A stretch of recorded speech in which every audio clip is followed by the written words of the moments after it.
Find time period of oscillation of the system. ठीक है, इस सिस्टम का ऑसिलेशन टाइम पीरियड हम लोगों को निकालना है।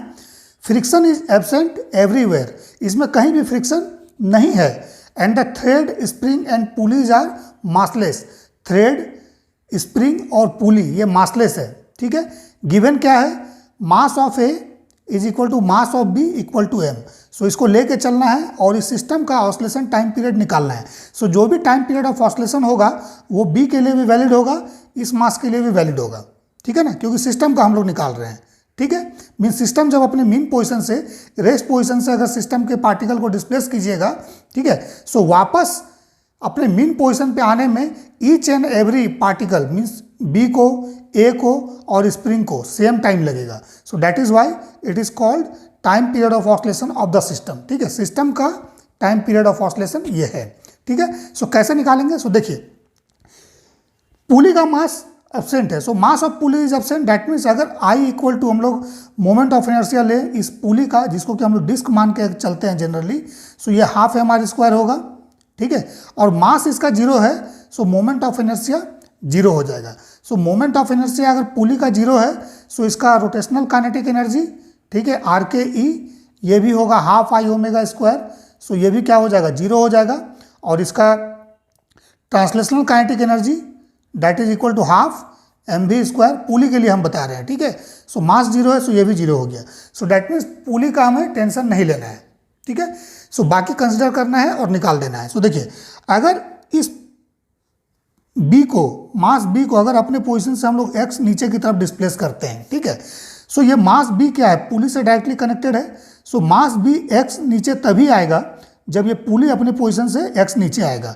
सो देख लीजिए पुली इस तरह से है, इसको अगर हम लोग अपने पोजीशन से एक्स नीचे की तरफ अगर ले जाएं, ठीक है, सो ये क्या हो जाएगा, दिस इज एक्स। ठीक है, पुली का सेंटर क्या होगा, एक्स डिस्प्लेस होगा नीचे की तरफ। सो एक्स नीचे की तरफ अगर पुली डिस्प्लेस होता है, डाउनवर्ड डिस्प्लेसमेंट पुली का एक्स होता है।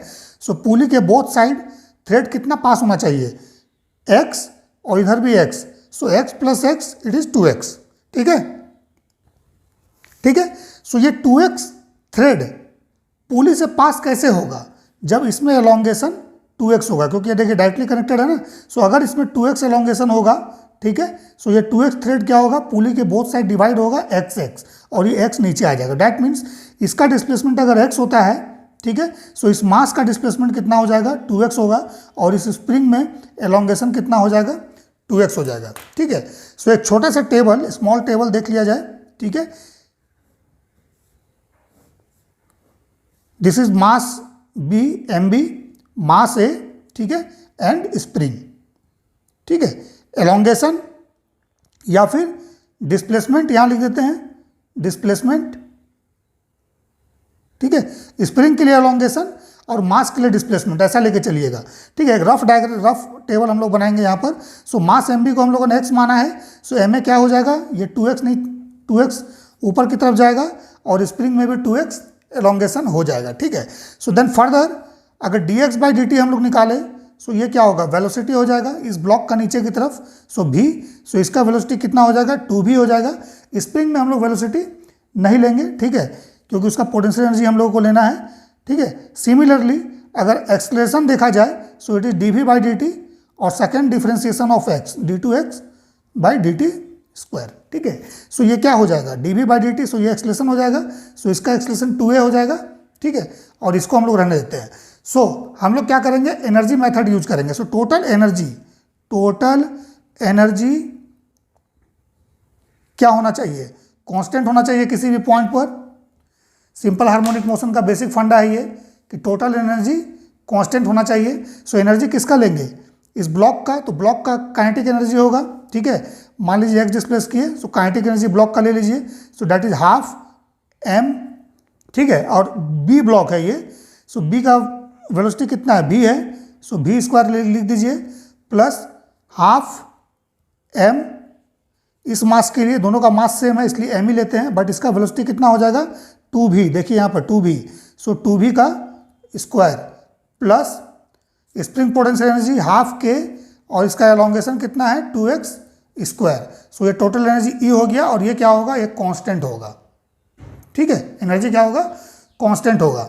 अब इसको थोड़ा सा सॉल्व कर दीजिए। सो कितना हो जाएगा ये देखिए, half M we square plus ये क्या हो जाएगा 4v स्क्वायर ना, so it is 2mv square plus यहाँ पे देखिए 4kx स्क्वायर बाई 2 होगा, so it is 2kx square. So it is what, constant, यहाँ कांस्टेंट लिख देते हैं, यहाँ एनर्जी भी लिख सकते हैं, कांस्टेंट भी लिख सकते हैं। ठीक है, अब क्या करेंगे हम लोग, अब इसको बोथ साइड हम लोग डिफ्रेंशिएट करते हैं, differentiating both side with respect to time, याद रखिए विथ रिस्पेक्ट टू टाइम।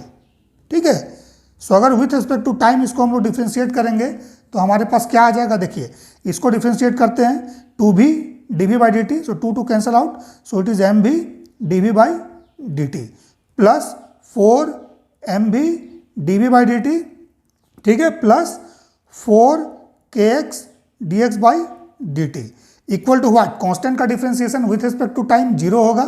ठीक है, अब देखिए ये कितना हो गया 5mv dv by D t, 5mv dv by D T, ठीक है, plus 4kx dx by D T equal to 0।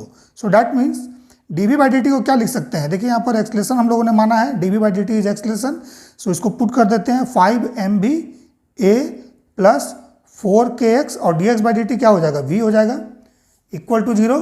Okay, so v यहाँ से कॉमन लीजिए, इस साइड ले जाइए, सो बच जाएगा हमारे पास क्या 5ma plus 4kx equal to 0।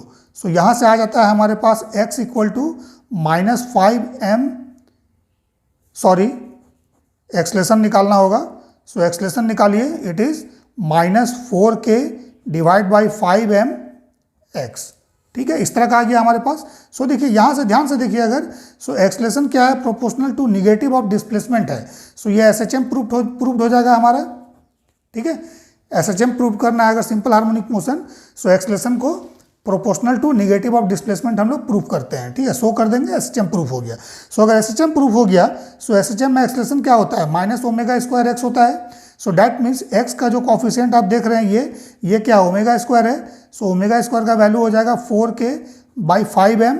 ठीक है, सो यहाँ से ओमेगा आ जाएगा हमारा angular frequency of oscillation, that is √4k by 5m। Okay, so यहाँ से टाइम पीरियड कितना आ जाएगा, ओमेगा इज 2 पाई f और 2 pi by t, so t का वैल्यू आ जाएगा 2 पाई √5m बाई 4k।